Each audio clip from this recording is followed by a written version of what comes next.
because everything's just blowing up, dying on fire. You know, reverberating out from the center and stuff's exploding. They're strafing all my guys, and my grunts are running for cover the way grunts do. And elites and brutes and all these things together. The second you pick it up, you'll be drawn into it. It's just phenomenal. That was cool.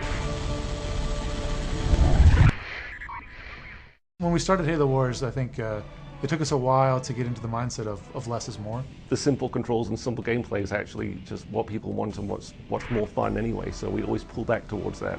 We kept to the core fun of an RTS and tried to let the fluff and the extra accounting and meters and all that go away. We're pretty hardcore gamers ourselves, so we just tear things apart. Controls and gameplay, we tear it apart to the point where in the end, we want to make sure that we really think that it's the best game for the players in the end.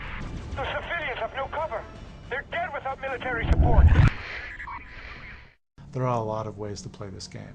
The way we expect people to play the game first is the campaign. In the multiplayer, you play a single leader. You play one of 3 UNSC leaders or one of 3 Covenant leaders, and that dictates your technology tree, and that dictates what upgrades and units you can get.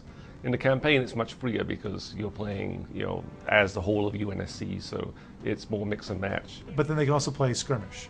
So this is kind of our repeatable game. You can have Covenant and Human on the same team playing against 2 Covenant. You can have Human versus Human. You can have Covenant versus Covenant. You and I can go online, we can grab a buddy, we can play 3-on-3 against AIs. One guy can go econ and he can actually give money to the other people and they can build the military units, and he can kind of sit back and just manage the economy and defend the bases. It's cool to have that option. They want that interaction of building up their armies with my friend is sort of my ally, and he's doing as well, and I protect him, he protects me, and then we go out and destroy fight the world, take on the world together. I think Halo Wars, if I was to sum it up into 2 words, would be epic experience.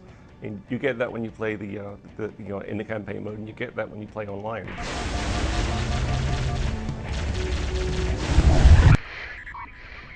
Halo Wars is a game where there's a lot of different strategies and tactics that people can choose to employ. Yes, standard tactics are your rush, your boom, and sort of your turtle, which is sort of the in-between build defenses to hold off a rush, but yet don't boom up your economy quite as much as a pure boom that leaves itself undefended. The balance of a strategy game is how good this unit might be against another unit, and usually people talk about the rock, paper, scissors balance relationship.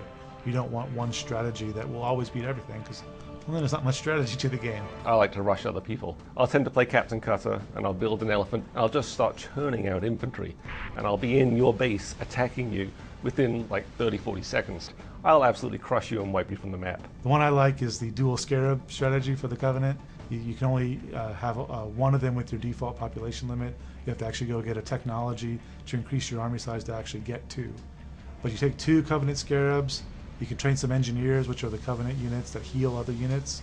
You train 10 of those, 2 scarabs, and your Covenant leader, and you're driving around this destructive beam of light, just incinerating everything. It's throwing out hot lava and all that, and that's a good time. Whenever you think you know the strategy that beats all, somebody comes up with something else to beat it.